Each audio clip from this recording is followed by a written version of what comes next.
Well, he gave some information to some agents that he was working, doing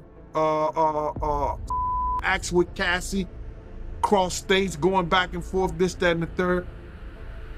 So it only takes one witness. So now, the reason they haven't went after him because there's more to get into.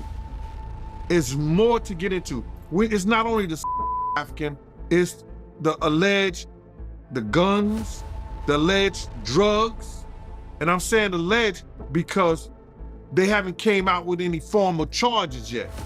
But when they come out with some charges, bruh, and you hit it, the Southern District of New York do not play, and people don't play with them. So I don't understand why this stuff ever even got to this point, but it is what it is. It is what it is, bro. The reason they haven't came down and got him yet, they going through his taxes. You hear what he said? They had all the people that he did business with. Hollywood circles are on tiptoes as Eugene Deal, also known as Gene Deal, ex-bodyguard of Diddy, comes out with intriguing revelations about how Diddy's Escobar-esque presence in Hollywood, and this has now led the FBI to force him inside bars. They had a friendship. I don't know why their friendship fell out. Their friendship was before before Biggie and Pop. So I don't know why they fell out. I know every girl that Tupac had, Puff wanted and got. So, all right, what happened is that I guess Pac had got whiffed that Jay-Z was in town. Well, you know he gonna do a show because Jay-Z, he doing a show. But you gotta realize Jay-Z had became an enemy of Pac because I think he had said some was gonna do a song with Big or whatever like that, the whole 9 yards. So Jay is now Pac's enemy. So it was just good business just to chill out with that. But they was trying to chill out the whole thing. They had a big meeting and Puff wouldn't send a representative or let Zip or Chaz represent him in the meeting. And then it came out. He also told Big that he had to watch Puff because Puff was gonna rob him blind. So you believe Kirk Burroughs when he say that, you know, Diddy, he was jealous of the relationship between Tupac and Big? I don't know if I could say he was jealous with his relationship with Big. He didn't like Pac. It's something that happened between Pac and him that he didn't like it. So if my man or somebody that I'm working with is dealing with somebody I don't like, I'm gonna have a dislike for that relationship they have. I don't just think it's jealousy. I think it more was just a dislike and a hatred that somebody I'm working with is working with somebody that I don't like anymore or I got a problem with. So you feel like it was intentional when Diddy was getting with, you know, the same woman that Tupac already had? Yeah. I think that he purposely went after the girls that dealt with Pac. Why you think he did that on purpose? Because when you have an envy of someone, remember Puff tried to get that Juice movie and Juice, but they gave it to Pac. So when you have an envy of somebody, if you can't beat them, the closest thing you could do is have what they got. Have what they had, or try to get what they got. Yeah, that makes sense. And Kirk Burroughs, he also said in this interview that Diddy, he would encourage Biggie to make songs that was beefy. I don't think Kirk Burroughs was correct on that because Biggie didn't write around Puff. Big always wrote wherever he wrote at and then went to record. If he wrote anything or came up with some kind of concept of something. You're not gonna find too many times Big and Puff was in the studio together where Big was recording. Puff may come in after the work is done and then add his little, take that. Bad boy. But Big always record, cause like when we were doing the music to Bone Thugs and Harmony. Big said, I ain't right. He sat there and smoked up all their weed. And he waited till he got to New York and then came back with the song. Flipped their whole style. Big didn't ever write around nobody. Looked like Puff never,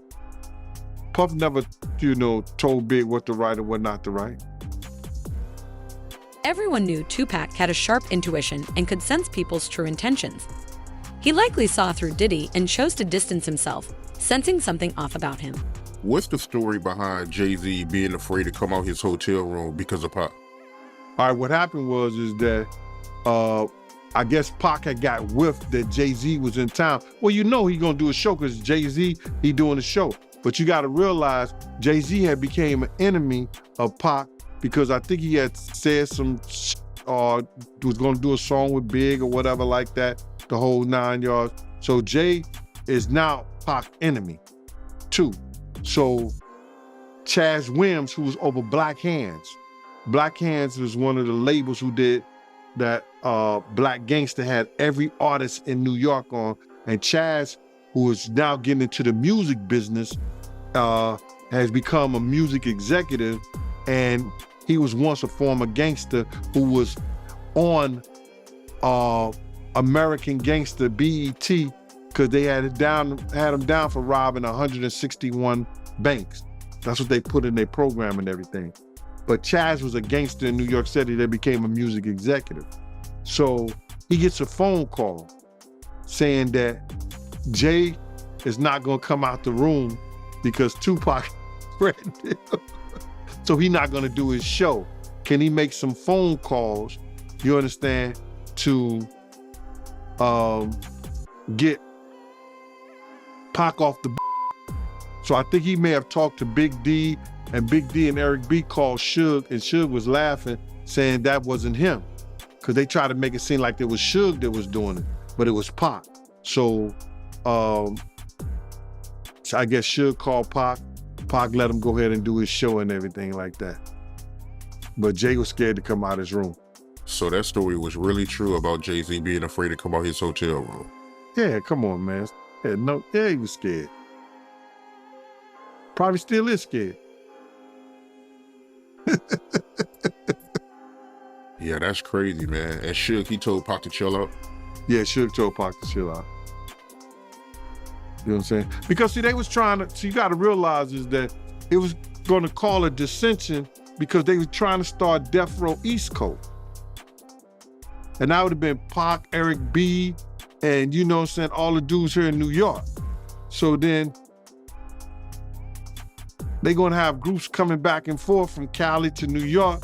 So it was just good business just to chill out with that. But they was trying to chill out the whole thing. They had a big meeting and Puff wouldn't send a representative or let Zip or Chaz represent them in the meeting. Yeah, that's a wild story. And who told you this story, if you don't mind me asking? I was there. Oh, wow, I didn't know that, man. I didn't know you was there. So you was there when Jay was scared to come out his hotel room. I had no idea, man. I used to roll with Chaz every day, bro. And then it came out. And then it came out, somebody else told the story.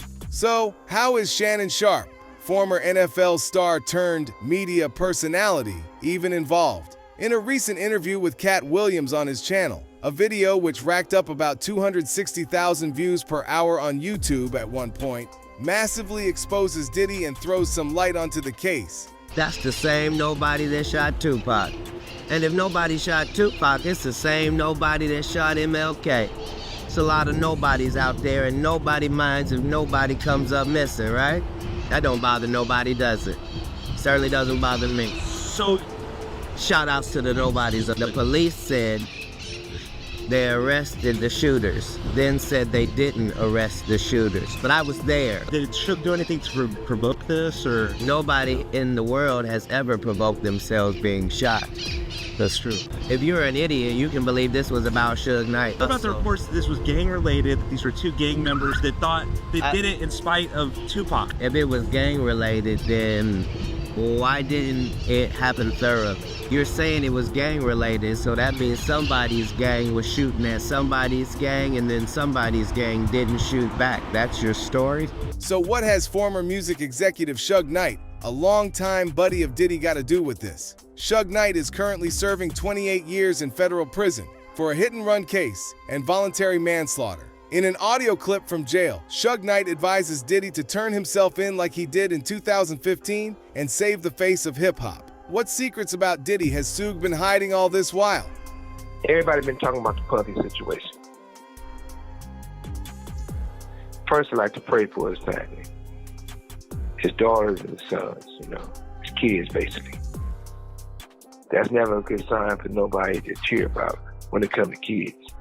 Or, being handcuffed. It's a bad day for hip-hop, for the culture, for black people. Because when one looks bad, we all look bad. Because that's definitely not nothing to cheer about. But I tell you what, Puffy,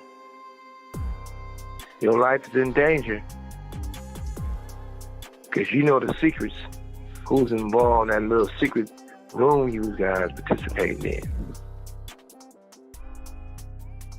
So, they're going to get you if they can. It's a little crazy how Puffy get booted out the alcohol business and Jimmy Iovine steps in with Andre and Snoopy promoting it.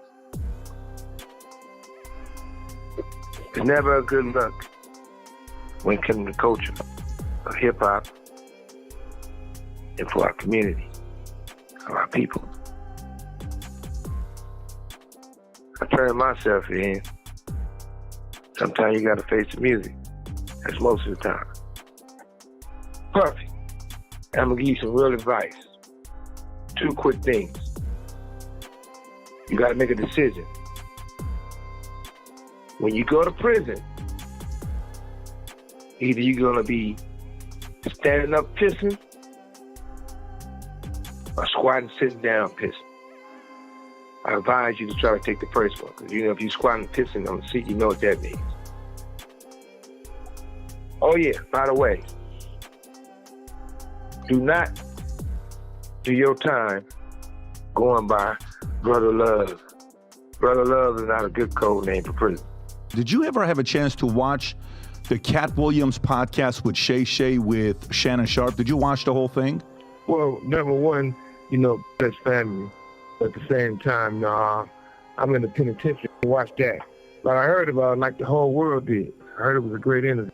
Now, let me ask you, Suge, your experience with Cat. If for the audience, you and Cat have hung out, who is Cat to you? Is he a stand-up guy, good friend, relationship guy that you could trust? Oh, I can trust him.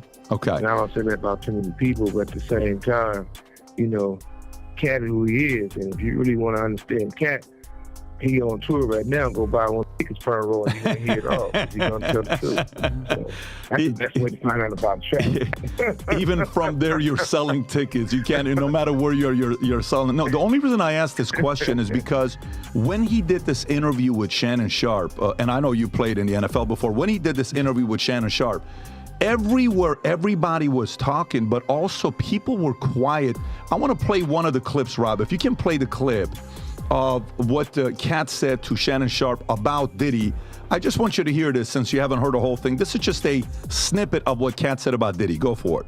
He went after, Diddy. He went after TDG. He went after a lot of people in the space. Had you, Cat, and Diddy, did you guys ever party together, 3 of you guys? I know you and Diddy spent some time together, but did you, Cat, and Diddy ever spend time together? I'm not gonna say I never had a threesome, I damn sure ain't had no threesome with no men. So you talking about have me and No, that's not what I'm had a asking. threesome hung out together. What you trying to do? I mean, have you shit, not me. Well, listen, that is becoming an everyday something new pops up where it's no longer a surprise nowadays. And your telephone number is monitored and recorded. But I guess the question I'm asking is, did you Cat and Diddy and Cat ever hang out where? And the reason why I'm asking this, where you actually personally witnessed some of the accusations that Diddy is having, saying the fact that he had cameras in the room. This okay. So this is the thing I'm gonna tell you.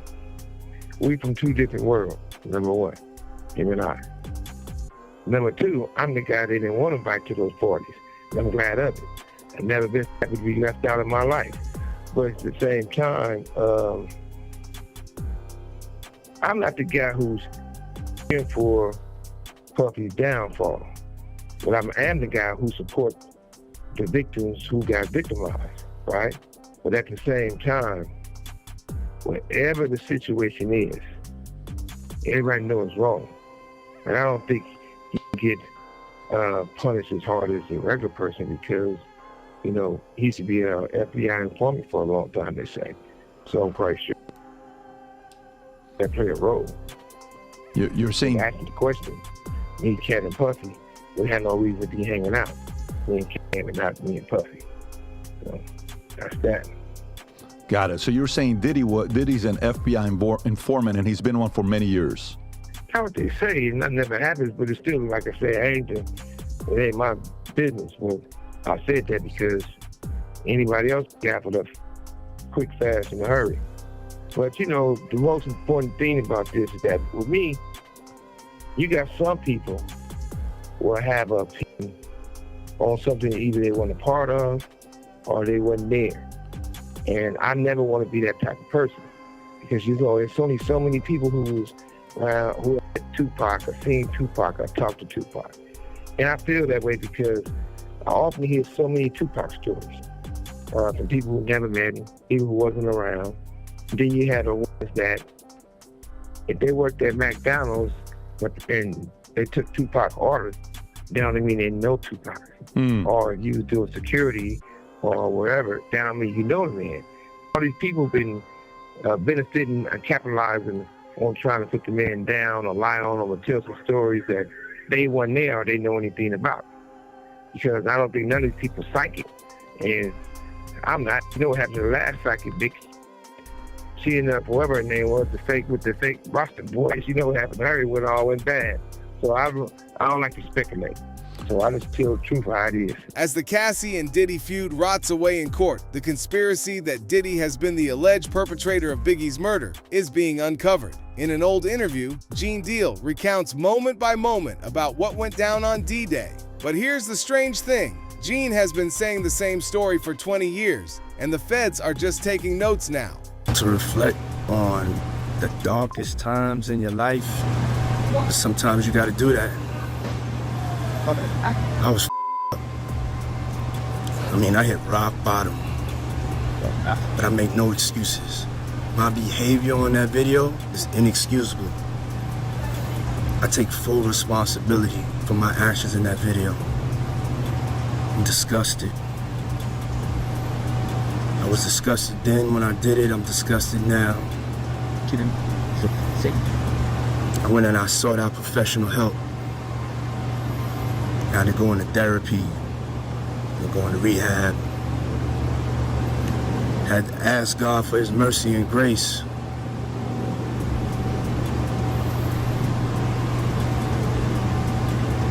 I'm so sorry. But I'm committed to be a better man each and every day.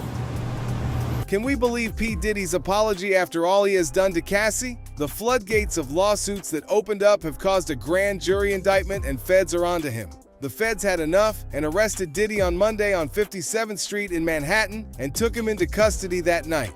Diddy's lawyer also says that the musician has been cooperating with the investigation that led to the indictment, adding that he voluntarily relocated to New York last week in anticipation of these charges. Diddy has been arrested in New York City after a grand jury indictment, and we have the breaking news. Though charges in the indictment are unknown, Billboard has confirmed the arrest. The rap mogul has been hit with at least 8 civil lawsuits alleging of over the past year. Now, according to TMZ, Diddy was taken into federal custody at the FBI's Manhattan field office. In a statement to Billboard, an attorney for Diddy said, "We are disappointed with the decision to pursue what we believe is an unjust prosecution of Mr. Combs by the U.S. Attorney's Office. Sean Diddy Combs is a music icon, self-made entrepreneur, loving family man. He is an imperfect person, but he is not a criminal." We'll keep you posted as the story develops. For everything we know, head to Billboard.com. It's 2020, y'all. Yeah. And it's different than when it was 2016.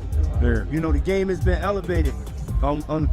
As we can tell, there's no expense being spared. We had a black billionaire's lunch. Yeah. You understand? Right. And we here together, and we gonna keep staying together. We getting tighter. What I'm saying? And united we stand. And ain't nothing else to us. Black excellence. Right here.